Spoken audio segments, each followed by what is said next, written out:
I was there when needed someone who wasn't getting over you. When I moved to the side.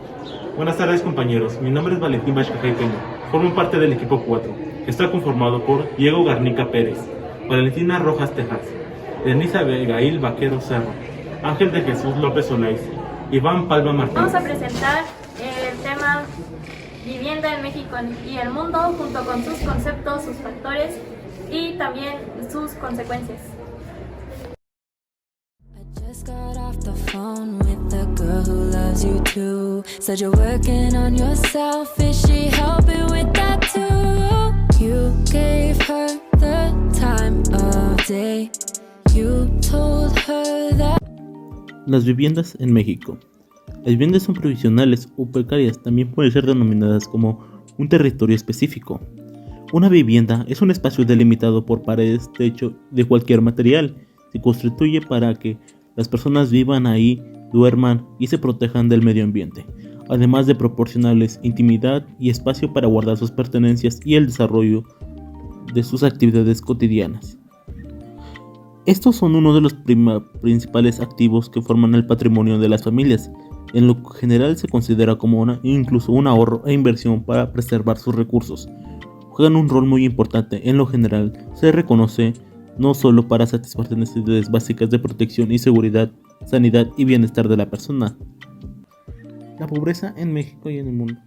Las personas que viven en pobreza carecen a menudo de acceso a información crucial sobre las decisiones que afectan en su vida.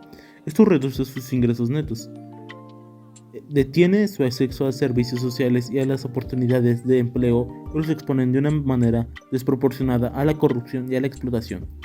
Casi la mitad del 45% de los hogares del país presentan rasgos en los materiales o en las construcciones de sus viviendas. Esta característica que implica riesgos para un desarrollo social y económico de las personas que afectan principalmente a la población más pobre de México. Esto basándose en los principales apoyos básicos que debería tener cada persona en el mundo, que serían servicios de agua potable, de electricidad y de una vivienda estable. Esto carece para la mayoría de las personas de la pobreza en México. Ubicación geográfica. México está localizado geográficamente en el extremo meridional de América del Norte, en donde forma parte integral de uno de los bloques económicos más importantes del mundo. Adicionalmente, comparte idioma, raíces históricas y cultura con los países latinoamericanos que lo colocan como una puerta de acceso a estas dinámicas regiones del planeta. Coordenadas geográficas de México. Por el norte, México llega hasta los 32 grados, 43 minutos, 06 segundos de latitud norte y 114 grados, 45 minutos longitud oeste, en el sitio denominado Monumento 206, en el poblado mexicalense de Los Algodones, estado de Baja California, frontera con Estados Unidos, constituyendo el extremo septentrional. Por el sur, México llega hasta los 14 grados 32 minutos 27 segundos de latitud norte y 92 grados 13 minutos 0 segundos longitud oeste, en la desembocadura del río Suchiate cerca de Ciudad Hidalgo, en la frontera con Guatemala al sur de Tapachula, estado de Chiapas, constituyendo el extremo meridional. Por el occidente, México llega hasta los 118 grados, 27 minutos 24 segundos longitud oeste y 32 grados 43 minutos 06 segundos de latitud norte, en el sitio denominado Punta Roca Elefante, en la isla de Guadalupe, en el Océano Pacífico, siendo este un punto de referencia insular. Sin embargo, el punto extremo del territorio continental de México corresponde a 32 grados 32 minutos noroeste, 117 grados 5 minutos oeste, cerca de Tijuana, estado de Baja California.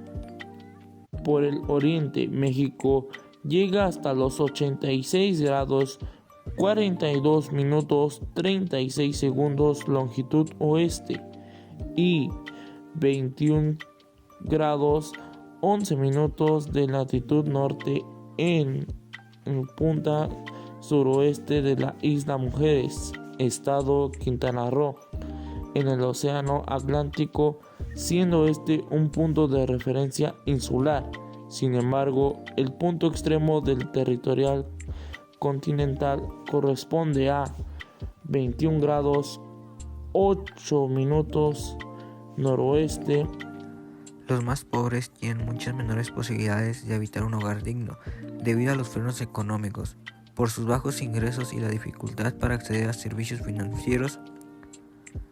Más de la mitad de los mexicanos, es decir, el 50.6%, se encuentra por debajo de la línea de pobreza. Por ingresos, y esto es todo lo contrario para las familias de clase alta. De igual manera, esto influye en la educación, ya que por los pocos ingresos de las familias de clase baja es complicado dar una educación a sus hijos, mientras del otro lado de la moneda, las familias de clase alta tienen acceso a una educación de calidad. Bueno, pues primero que nada, una vivienda es un lugar protegido, construido y acondicionado para que vivan personas en ella. En México y en todo el mundo existen viviendas, algunas mayor o menor desarrolladas, pero todas cumplen la misma función. También existen diferentes factores que influyen en la construcción y desarrollo o bien la compra de una vivienda. Por ejemplo, la economía, ubicación, organizaciones, tenencia, accesibilidad, la adecuación cultural y otros más. Respondiendo a algunos de ellos, la ubicación. Si es que se compra una casa, el valor puede aumentar o disminuir dependiendo del lugar donde se encuentre situado. O bien si se construye, también es importante tomar en cuenta el entorno, la cercanía con algunos lugares como escuelas, hospitales y mercados, la seguridad del lugar y entre otras cosas más. Las organizaciones.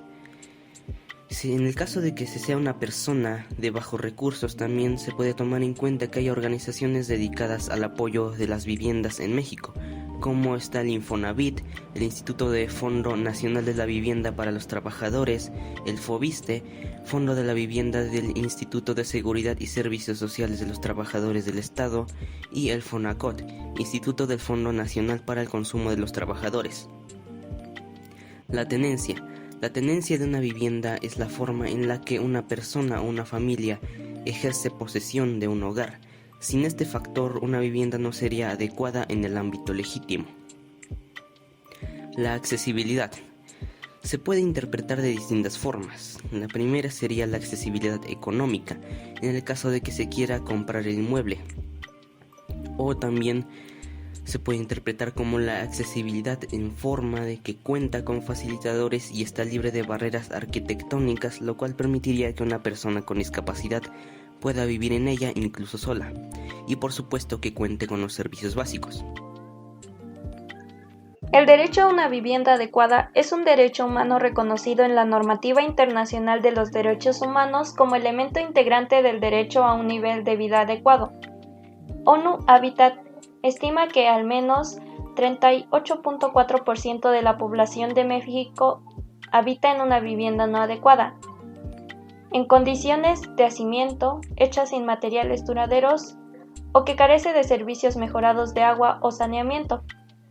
Alrededor de 1.600 millones habitan en casas inadecuadas y 900 millones en asentamientos informales o campamentos.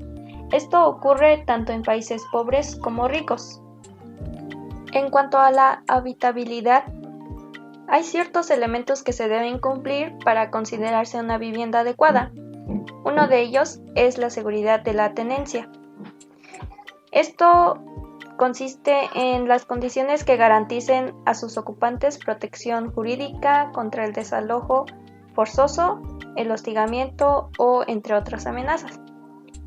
También la disponibilidad de servicios, materiales, instalaciones e infraestructura, lo que quiere decir que Contempla ciertos servicios como el agua potable, instalaciones sanitarias, energía para la cocción, la calefacción y el alumbrado, así como para la conservación de alimentos y eliminación de residuos. Otro elemento a tomar en cuenta es la asequibilidad, que tiene que ver con el costo de la vivienda. Esto significa que tiene que ser un costo accesible, al menos para la mayoría de las personas o de clase social media. Pero en sí la habitabilidad son las condiciones que garantizan la seguridad física de los que habitan el lugar y les proporcionan un espacio habitable suficiente, así como la protección contra la humedad, el calor, la lluvia, el frío, el viento u otros riesgos naturales o ya sea peligros estructurales o que bien podrían dañar su salud. Algunos beneficios de tener casa propia es la seguridad, la estabilidad, la inversión. En cuanto a la inversión, se refiere a que esto es una inversión a largo plazo, por lo que en un futuro se pueden obtener beneficios de este. También otra cosa a tomar en cuenta y que tiene que ver con aspectos menos materialistas, por así decirlo, es que la persona puede tener su propio espacio. También pues quiere decir que tiene más posibilidades de adaptarla a él. Por ejemplo, una remodelación o ampliar la vivienda. En caso de que se haya pedido un préstamo para comprar la casa o para construirla, esto va a mejorar el historial crediticio, ya que a medida de que se paga una hipoteca, bien podría ser, esto consiste en que entre más grande sea la deuda y si se paga de una manera puntual, cabe la posibilidad de que haya un préstamo de mayor cantidad. Pero el alquilar también tiene beneficios. Uno de ellos es que se puede elegir una renta que se ajuste al presupuesto que uno tiene o a sus ahorros. También no representa un elevado gasto inicial. Es más barato que pagar una hipoteca, se podría decir, aunque a largo plazo, por así decirlo, la cantidad es aproximadamente la misma. También facilita ahorros en gastos de transporte al vivir en zonas céntricas con servicios y lugar de trabajo cerca de la vivienda. El precio, al estar basado en la inflación, permite presupuestar de forma más simple y adecuada. Además, otros beneficios que puede ofrecer dependiendo la ubicación es la cercanía en el trabajo, cercanía a escuelas y hospitales, a los servicios públicos, un tamaño adecuado de la vivienda, calidad de la vivienda, servicios básicos, cercanía con la familia, rutas de transporte público y organizaciones vecinales. Estos beneficios se aplican tanto si se tiene una casa propia, tanto si se tiene una casa rentada. Casi la mitad, 45% de los hogares en el país presentan rezagos en los materiales o la construcción de sus viviendas. Esta característica, que implica un riesgo para el desarrollo social y económico de las personas, afecta principalmente a la población. En las zonas rurales, la situación se profundiza a 8 de cada 10 hogares en condiciones lamentables de los espacios y materiales. Y si consideramos a la población por deciles, los más pobres del 1 al 4 presentan rezago de vivienda en 6 de cada 10 casas urbanas o rurales con este nivel de ingresos, según cifras del Coneval. Accesibilidad en la vivienda es desigual. Tener una vivienda digna y decorosa es uno de los principales derechos de todos los seres humanos en el mundo. De acuerdo con la ONU, este derecho implica que toda mujer, hombre, niño o joven tenga un hogar y una comunidad segura en donde puedan vivir en paz y con dignidad. En México, 2 de cada 10 habitantes, 19.3%, presenta carencia de acceso a este tipo de servicios, de acuerdo con cifras para el 2017 del Coneval. Acceso limitado a servicios. Una parte significativa de las viviendas no tienen acceso a servicios. 11.7% de los mexicanos utilizan leña o carbón para cocinar y no tienen chimenea. 10.5% de los mexicanos no cuentan con estufa de gas o eléctrica. 7.6% de los mexicanos no cuentan con agua entubada en sus viviendas. 7.3% de los hogares no cuentan con sanitario en casa. 6.8% de los mexicanos no cuenta con servicio de drenaje sanitario. 0.4% de los mexicanos no tienen luz en el hogar. Atención a los focos rojos. Las brechas entre las comunidades urbanas y las rurales evidencian la necesidad de poner atención a los focos rojos, que son los grupos afectados de manera estructural en la violación a uno de sus principales derechos, la vivienda digna y decorosa. De acuerdo con el informe del Coneval, se deben atender las circunstancias que generan estas desigualdades, así como generar incentivos de inclusión a estos grupos en términos económicos y términos financieros. Esto ha sido todo por parte del equipo 4. Gracias por su atención prestada.